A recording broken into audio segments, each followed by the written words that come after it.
Nasa Japan pa rin ako at titikim tayo ng Japanese convenience store food part 2. Hulaan nyo guys kung nasan ako. Walang-wala na ito sa Pilipinas, promise. Hindi talaga pwedeng wala akong mabili tuwing pupunta ako dito sa Family Mart. Tignan nyo naman, parang lahat gusto mong itry, di ba? Guys, may nakita ko. Parang may ganito ako. Okay pa ba to? Parang panis na. Add to cart. Guys, mukhang masarap to. Oh. Add to cart natin to. Guys, nakita ko kanina daming Japanese na kumakain nito. So, add to cart natin to. Guys, parang masarap din to. Oh. Pamichiki. Add to cart.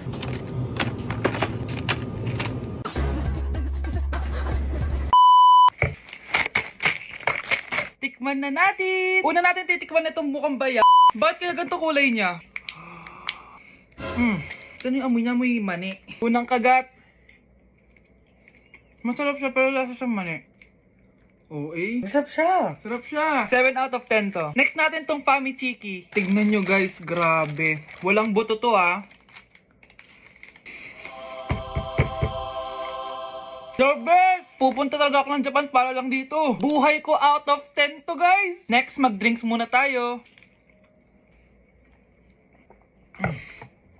Sarap. Wala akong masabi. Sarap niya. 10 out of 10 to sa akin. Ang daming Japanese na kumakain nito kanina. So, try na natin kung masarap ba talaga. Parang siya marshmallow. Ayos din yan. Masarap siya pero medyo matamis siya. Mahilig sa matamis. Sarap!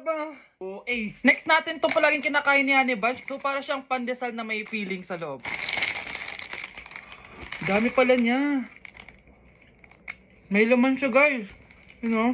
Masarap siya pero wala siyang lasa. O yun naman, magko-comment na naman masarap pero walang lasa eh. I'll give it 7 out of 10. Next natin tong parang mushroom na parang chocolate din. Next natin tong Ganito yung itsura niya.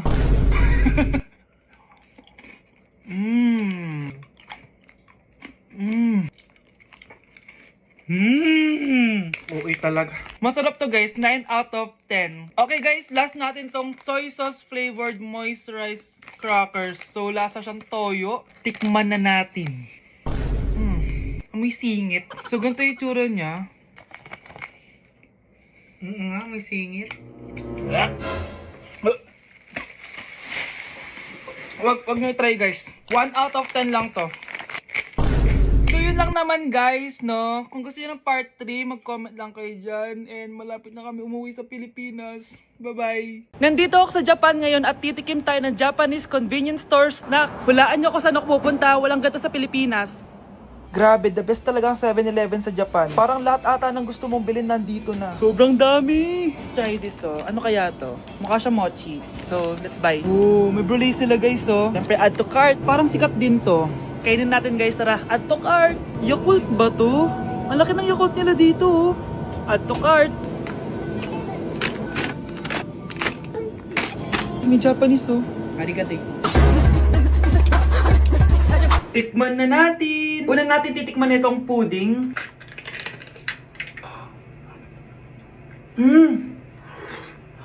Lasa siyang lotion. Lasang lotion na! I'll give it 6 out of 10. Next, chips na lasang spinach pizza. Parang maanghang siya. Kalasa nga guys. Sarap. 7 out of 10 to. Yung kamay. Sa mga drinks naman, so first, ito. Alam niyo yung sa Kmart, yung banana na lalagay ko dyan. Ganun yung lasa niya, pero hindi masyadong matamis. So, 7 out of 10. Favorite. Next, ito guys, super cute na ito, kaya kinuha ko. So, parang siyang mochi. Pero di ko alam kung ito, wala kasi siyang English subtitle. Ang cute niya! Tapos amoy sabon. Alam mo yung Kojic, ganun. Ganun yung amoy niya. So, ito yung itsura niya. Candy ata to eh. Para kang ngumunguya ng sabon. 3 out of 10 ka lang, be. Okay, next, itong Pringles na lasang chicken barbecue. Ba't may ganun? Amoy na natin. Amoy biryani. Actually, masarap siya. Alam mo yung biryani na chicken, ganun yung lasa niya, pero Pringles. 7.5 out of 10 to. Next, itong Jollibee na parang sweet potato. Mana natin. Mukha talaga siyang fries. Ayan. Parang nanak malasahan sa lahat ng mga kinain ko. Masarap siya, pero wala siyang lasa. Go. Ganon. 5 out of 10. Hindi ko siya bibilin ulit. Next is yung dessert natin, tong brulee. Brulee? Ayan, ayan yung tsura niya guys. And alam ko, binabasag to. Yun o. Ayan, oh, ayun o. Ang tamis masyado. Tamis. Ano? Ah? Favorite niya to eh. Okay, last natin is yung Yakult. Lasang Yakult. Na mas marami lang. So yun lang naman. Kung gusto nyo ng part 2, mag-rate pa ako ng ibang Japanese food dito. So comment lang kayo sa baba. Anak, sigurado ka na bang itutuloy mo yung pagpunta mo sa ibang bansa? Huwag ka na malungkot, Nay. Kailangan ko magtrabaho doon. Para sa inyo ni Kyle. Ate, mamimiss ka namin. Basta anak ha, palagi kang mag-iingat doon.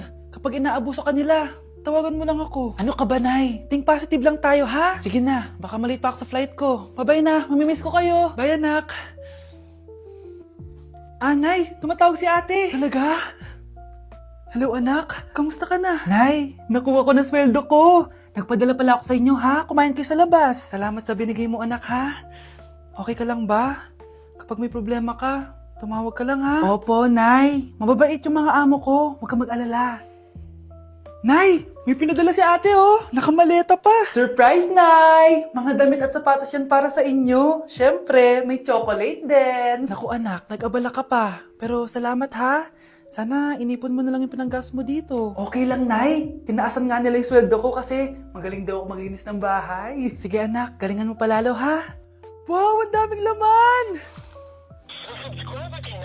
Bakit di sumasagot si Scarlett? Baka busy. Anak, tumawag na ba ate mo? Ilang araw na siyang di tumatawag ah. Nay, may tumatawag. Ay, salamat sa Diyos, tumawag na. Hello anak. Nay, may pinadala ulit sa ate. Ang bigat. Ano? Anong nawawala? Ano kaya naman nito? Hello? Hello?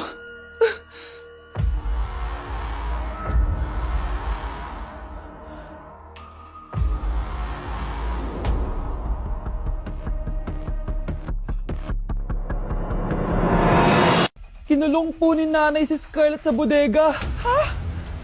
Anak? Anak? Walang iya talaga yung tita mo. Anak, sorry kung ngayon na ako nagpakita. Pinakulong kasi ako ng babaeng yan. Deserve mong makulong. Ikaw ang ikukulong namin dahil child abuse ang ginagawa mo. Ano? At hindi mo na din makukuha ang 50% ng mana. Hindi pwede! Nay, masaya ako na nandito ka na. At hindi na din tayo maghihirap dahil sa pamana ni tatay. Masaya din ako, anak. Siyempre kasama ka dito sa Manta.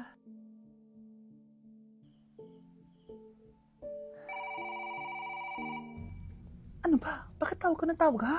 Oo, wala silang kaalam-alam. Sige na, baka mahuli pa tayo. Sa wakas, sa atin na ang mana. Maghahati tayo dito. Palayasin mo na yung mga batang yun, ha? Ako bahala. Ang galing talaga natin magpanggap date.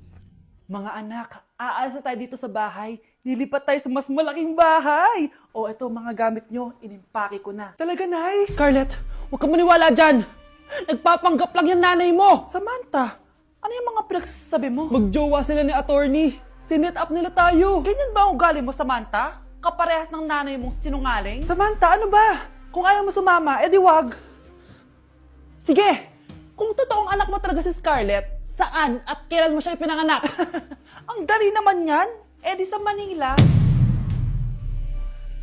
Pinanganak ako sa ibang bansa. Hindi ikaw ang nanay ko. Ay, oo nga pala, sa ibang bansa pala. Sorry, nakalimutan ko. Ang dami namang drama. Total, nasa amin na ang mana. Umalis na kayong dalawa. Kung ayaw niyong pati kayo, ipakulong ko. Kung meron mang makukulong, kayong dalawa yon. Salamat sa pagtawag, Samantha. Inaaresto kita, attorney, sa kasong panloloko. Palpak ka talaga! Naisahan niyo ako ngayon, ha? Hindi pa ako tapos sa inyo. Talagang sinira mo yung sarili mo, attorney, para sa pera. At ang dami mo na palang naloko. Samantha, huwag na tayo maghiwalay, please. Oo, Scarlett. Dito lang ako palagi sa tabi mo. Kayong dalawa, mag-ingat kayo palagi, ha? Gamitin niyo na maayos sa pamana ng tatay niyo. Salamat po.